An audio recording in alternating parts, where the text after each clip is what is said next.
তাজমহলের নিচে হিন্দু মন্দির ছিল, এই নিয়ে অনেক কথা উঠেছে। কিন্তু সেই সময় তাজমহল বানানো হয়েছিল এবং এই স্থাপত্য বানানোর সময় সেটা দেখেছিলেন অনেকেই, এবং বেশ কিছু বিদেশি পর্যটকের বই বা ডায়েরিতেও তার উল্লেখ পাওয়া গেছে।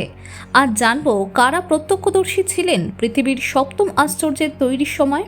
মুঘল ভারতের সেই সোনালী যুগে যখন সম্রাট শাহজাহান সিংহাসনে বসেছিলেন, তখন তার সাম্রাজ্য শুধু শক্তিতে নয়, শিল্পে ও স্থাপত্যেও বিশ্বের বিস্ময় হয়ে উঠেছিল। তার প্রিয় স্ত্রী মুমতাজ মহল, যিনি নিজের জীবনের সবচেয়ে কাছের মানুষ, 1631 খ্রিস্টাব্দে মৃত্যুবরণ করেন বুরহানপুর শহরে সন্তানের জন্ম দিতে গিয়ে। শাহজাহান তখন গভীর শোকে ভেঙে পড়েছিলেন। ইতিহাস বলে সেই শোক থেকেই জন্ম নেয় মানব ইতিহাসের এক অনন্য ভালোবাসার প্রতীক তাজমহল। মুমতাজের মৃত্যুর কিছু মাসের মধ্যেই শাহজাহান তার স্থপতিদের, প্রকৌশলীদের, আর্কিটেকচার ওস্তাদদের ডেকে পাঠালেন। উস্তাদ আহমেদ লাহোরি একজন পারস্য বংশোদ্ভূত স্থপতি, যিনি আগেও সম্রাটের জন্য নানা কাজ করেছিলেন। তাকেই প্রধান নকশাকার করা হয়। বাদশাহনামায় লেখা আছে, আলাউদ্দিন লাহোরির আহমেদ ওস্তাদ রাজকীয় নির্দেশে এক আশ্চর্য স্থাপনার নকশা করেন, যা কিয়ামত পর্যন্ত স্মরণীয় থাকবে। এই নথিতেই প্রথমবারের মতো উস্তাদ আহমেদ লাহোরের নাম উল্লেখ পাওয়া যায়। 1632 খ্রিস্টাব্দের দিকে প্রকল্পটি শুরু হয়।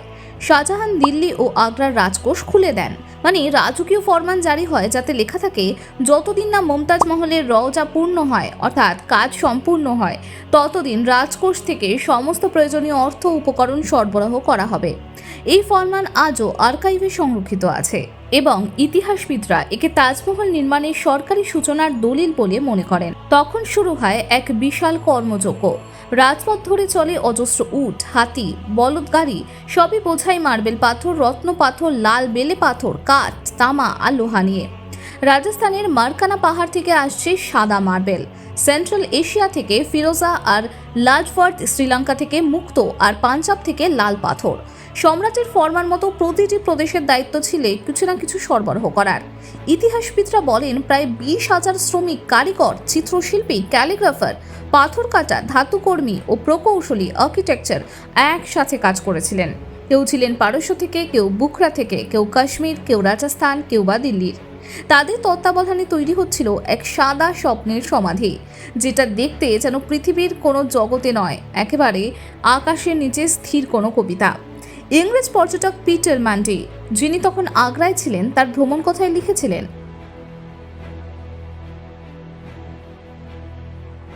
তিনি দেখেছিলেন নদীর পাশে বিশাল এক প্রকল্প চলছে, যেখানে সাদা পাথর ঝলমল করছে সূর্যের আলোয়। তার এই বর্ণনা 1632 থেকে 33 সালের, অর্থাৎ নির্মাণের প্রথম বছরগুলির প্রত্যক্ষ সাক্ষ্য। এরপর ফরাসি জুয়েলার জ্যা বাপস্তিত টার্নিভাইয়ের আগ্রা সফর করেন 1640 সালের কাছাকাছি।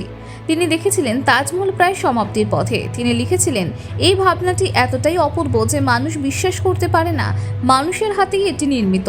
তবে তার ভ্রমণ বিবরণীতে একটা কৌতূহলজনক গল্প পাওয়া যায়।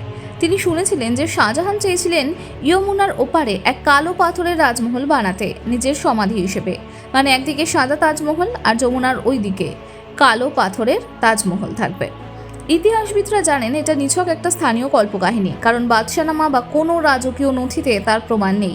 একই সময় মুঘল দরবারে তৈরি হচ্ছিল একের পর এক সরকারি চিঠিপত্র ও ফরমান। শাহজাহানের রাজকোষের হিসাবপত্রে লেখা আছে প্রতিটি উপকরণের দাম, শ্রমিকদের মজুরি, এমনকি গম্বুজের সোনার কণিকাগুলির ওজন পর্যন্ত। বাদশাহনামার লেখক এই আব্দুল হামিদ লাহোরি নিজেই লিখেছিলেন, এই কাজ করতে প্রায় 2 দশক কেটে গেল, আর এই সৌন্দর্যে সম্রাটের চোখে জল এসে যায়। আওরঙ্গজেব, অর্থাৎ শাহজাহানের পুত্র, পরবর্তীতে যখন সম্রাট হন, তিনি তার পিতাকে এক চিঠিতে লিখেছিলেন, আপনার নির্মিত এই স্থাপত্যের সৌন্দর্য এমন যে সময় তাকে মুছে দিতে পারবে না। এই চিঠি আজও মুঘল আর্কাইভে সংরক্ষিত আছে এবং প্রমাণ দেয় যে তাজমহলকে শাহজাহানের জীবদ্দশাতেই এক অমর শিল্পকর্ম হিসেবে স্বীকৃতি দেওয়া হয়েছিল।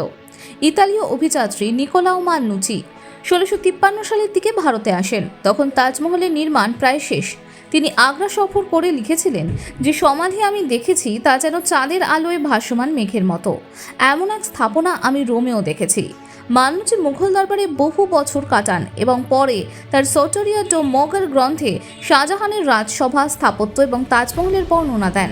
তার লেখায় স্পষ্ট তাজমহল ছিল মুমতাজের সমাধি, কোনো পুরনো মন্দির নয়, এবং এটি শাহজাহানের ব্যক্তিগত শোকের স্মারক। ফরাসি চিকিৎসক ফ্রাঁসোয়া বার্নিয়ের আরও এক প্রত্যক্ষদর্শী ছিলেন, যিনি আগ্রা সফরে লিখেছিলেন এই সমাধির নির্মাণে এমন এক সূক্ষ্মতা আছে যা কোনো জাতি কখনো আগে দেখেনি। তিনি বর্ণনা করেছেন মার্বেল পাথরের গায়ে লাল, সবুজ, নীলা পাথরের ইনেল কাজ, ফুলের নকশা, কুরআনের আতায়াতের ক্যালিগ্রাফি এবং বিশাল সোনালী ফিনিয়ালের গম্বুজ। তার লেখাগুলো এতটাই বিস্তারিত যে আজকের প্রত্নতত্ত্ববিদরা অনেক জায়গায় তার বর্ণনাকে প্রমাণ হিসেবে ব্যবহার করে। এই সময়কার সমস্ত রাজকীয় নথিতে, যেমন বাদশাহনামা, তাজমহলকে রওজা ই মুমতাজ বলা হয়েছে, অর্থাৎ মুমতাজের সমাধি। সম্রাট শাহজাহানের রাজকর্মচারী আব্দুল হামিদ লিখেছেন, যখন এই রওজা অর্থাৎ সমাধি সম্পূর্ণ হলো, সম্রাট নিজে সেখানে দাঁড়িয়ে দোয়া করলেন যেন এই স্থাপনা কিয়ামত পর্যন্ত টিকে থাকে। নির্মাণ কাজ চলেছিল প্রায় 21 বছর ধরে।